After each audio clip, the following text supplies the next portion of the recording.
Өңірде 2,5 мыңнан астам адам жұмыс орны ашылмақ. Бұл жоба жұмыспен қамту бағдарламасы аясында іске асырылады. Жауаптылардың айтуынша, облыстағы мектептер мен аурухана, сондай-ақ жолдарды жөндеуге қосымша күш тартылмақ. Өңірде екі қолға бір күрек таппай жүргендердің қатары 9 мыңнан асып жығылады. Тірлікті тұралатқан індеттің беті қайтпаса, бұл көрсеткіш күннен күнге өсуі мүмкін. Десе де жергілікті билік Атырау қаласында 806 жұмыс орнын ашып, 244 адамды жұмыспен қамтыды. Алдағы уақытта тізімде тұрған 1233 тұрғын екі қолға бір күрек табады. Жобаға жауапты 25 мердігер компания денсаулық сақтау қызметкерлерінен бастап қара жұмысшыларға жұмыс ұсынбақ. Мердігер компанияларға олар конкурстан өткенде договорға қол қойғанда, сол договор бойынша жазылып тұр. Қалған алатын кісілерінің 50% жұмыспен қамту орталықтың есебінде тұрған кісілерді жұмысқа алады деген.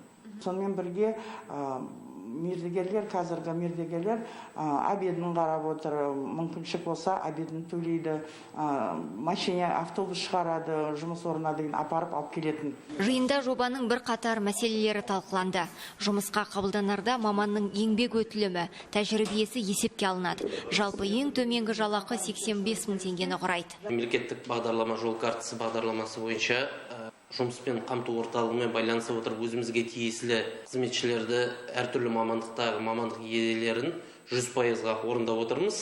Жұмыспен қамту орталығынан әлде де өзіміздің осы компаниямызға, мекемемізге тағы да адамдар алуға қауқарымыз жетеді. Және де айта кететін жағдай, бұл біздің мекемеге орналасқан компаниялар тек қана осы бағдарлама бойынша емес, әрі қарайда біздің мекемеде өздерінің жұмыстарын жалғастыра алады.